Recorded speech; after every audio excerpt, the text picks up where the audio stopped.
Good afternoon, this is Gabriel Jackson, and welcome to BJC Mitzvah Day, number 116, part 4. A Mitzvah Day keeps us on its way, using the Sefer Hachinuch, the obligation regarding the Mincha offering, found in the Sefer Hachinuch, and we'd like to dedicate today's mitzvah in loving memory of Chaya Yenta Bas David Lev, her neshama Shavon Aliyah.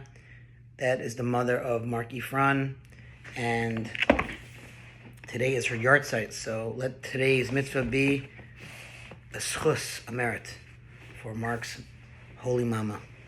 All right, here we go. We're continuing with, again, the obligation regarding the Mincha offering. So we talked about different obligatory offerings, and now we're going to talk about the voluntary offerings. And there are 5 of them, as we mentioned yesterday. So here we go. Here we go, the 5.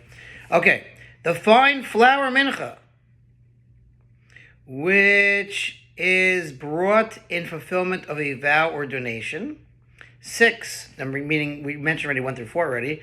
So 6, the griddle pan mincha, which is also brought in fulfillment of a vow or donation. The deep pan mincha, which is also brought in fulfillment of a vow or donation. The oven baked mincha, that is made of unleavened loaves, which is also brought in fulfillment of a vow or donation. The oven baked mincha, that is made as an unleavened wafers, which is also brought in fulfillment of a vow or donation. The Hachinuch discusses some of the differences between the various menachos. Particulars of these mincha offerings vary, with some of them consisting of fine wheat flour and some of them consisting of barley. Some of them are eaten by the Kohanim, others, other than the komets, the fistful, that is taken and offered on the altar, while some of them are burned in their entirety. The Hachinuch addresses whether these mincha offerings are leavened or unleavened.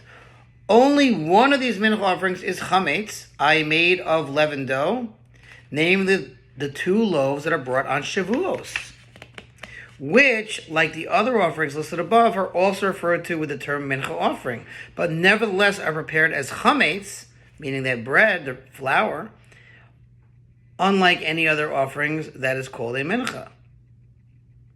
These loaves, however, are not offered on the altar, but rather are entirely eaten by the Kohanim.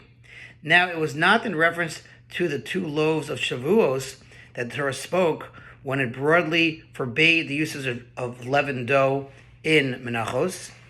In the verse 117, any mincha that you offer to Hashem shall not be prepared leavened, for you shall not offer any leavening or honey as a fire offering to Hashem. The Torah specified these loaves and excluded them from that general rule. For with regard to these loaves, it is stated there, in the very next verse, you shall offer them leavening and honey as a first fruit offering to Hashem.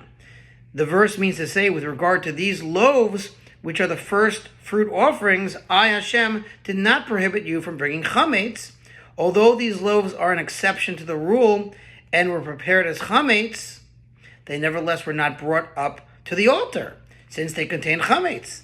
This caveat is noted by the end of the above verse, as it is stated, with regard to these loaves, but they may not go up on the altar for a satisfying aroma.